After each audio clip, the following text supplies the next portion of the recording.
Hey everyone, it's Chester with BRMRG and here to introduce our new two-way radios that we've just got and walk you through quickly how to use those. Feel free to ask me any questions anytime. So we have these TYT radios, and one note about the box. You're going to be handed a box. If you can please keep the box. Keep the box, keep all the parts that come with it, the extra things in the box. And that'll make it a lot easier for us. So here's the radio. Number one thing about radios is you never want to transmit on the radio without the antenna attached. So these will come with the battery already connected, but one of the first things you want to do is put the antenna on. These radios come with two different antennas. One is this long one, which really is better for a lot of the field work that we do. This is going to be better for the frequencies we use in the field work, but it is kind of long. So you can go with the secondary antenna, which is shorter. It's going to be okay. It's not going to be quite as good probably, but it's going to be okay. For today's purposes, I'm going to put that on. So that'll be the first thing we do before we do anything else. Next, I'll show you how to remove the battery, which is just on the back. You pull down on the tab, open that up. The main reason for that right now is because we have these asset tags inside. So you'll be assigned a specific asset tag, a specific radio number. These do have a seal around the battery because the radios themselves are IP67, waterproof, dustproof. So you'll need to be careful as you put that back on. You'll feel it seat, and then that snaps into place. You can peel off the little screen protector once you have that. On this side of the radio, we have the cover for the microphone speaker. So if you unscrew this, you can plug in the remote mic here, and I'll show you how that works. So the remote mic will come in a package, and this is also waterproof for our purposes. And this is pretty simple, straightforward. Remote mic just plugs in on the side. Only one way, so it's hard to mess that up. Make sure it's seated all the way.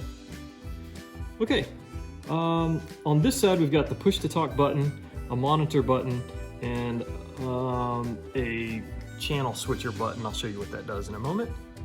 On the top we have the power and the volume, so this turns it on and turns the volume up and down, and then this is the channel selector. So we'll go ahead and turn the radio on. Gives you a boot up sound to let you know that it's coming on, and then it lets you know what channel you're on. So we have these programmed for the VDM channel plan and follows their channel plan allocation. A lot of times, majority of the time, we're using VDM TAC, which is 3. So we've already got it defaulted to 3. This has essentially two different slots that can, the radio can listen to two different slots at the same time. So in this radio, we have VDM 3, VDM TAC, which is channel 3 on the top, and NatSAR on the bottom. I'm gonna go ahead and switch from the top to the bottom by pushing this button that's right above the PTT. 1. And you see it announces that it switched to channel 1. Now I wanna put this on VDM's channel 11. So I'm using the top knob, and you hear it. 9, 10, 11. A lot of times for training, we'll use this VTAC 11. And so now I'm set to go. If I push the PTT button, it will transmit on VTAC 11. And the reason I know that is because the A is showing up on channel 11 on the lower slot. If I push the top button again, it switches back to 3. Now the radio is actually listening on both of these channels.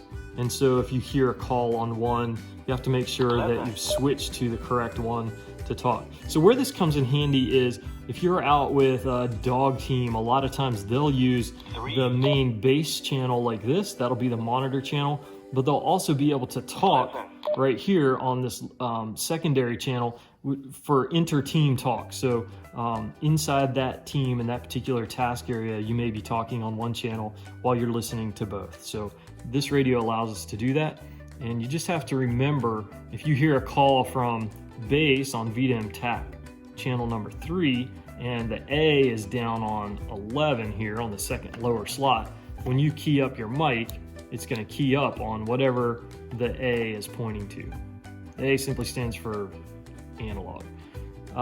So you'll just need to keep track of that in the field. The nice thing is it does announce. So if you've got it in your chest harness and you push the upper button, 3, it's going to announce what channel you're on. 11, So it's easy without having to dig it out of your harness and look at the screen. Okay. Push to talk on the side can be used, or the push to talk here on the remote mic. That's pretty standard and straightforward. There's a lot of things that this radio can do. We've opened it up for programming in the field. I really don't expect you to use any of these things. There's some utility things in here that you can really mess up the radio if you go into programming and try to do a bunch of stuff. So please don't do that. I haven't locked it out because I want to be able to program these in the field by hand if we need to. So it's kind of a catch-22. So stay out of there. The one thing I'm going to do on here is go into radio settings and change the backlight. Looks like it's set for 10 seconds and I'm going to set that for 15. Okay. All right, and that's about all you need to know on how to use these new radios. If you have any questions, feel free to reach out to me. Thank you.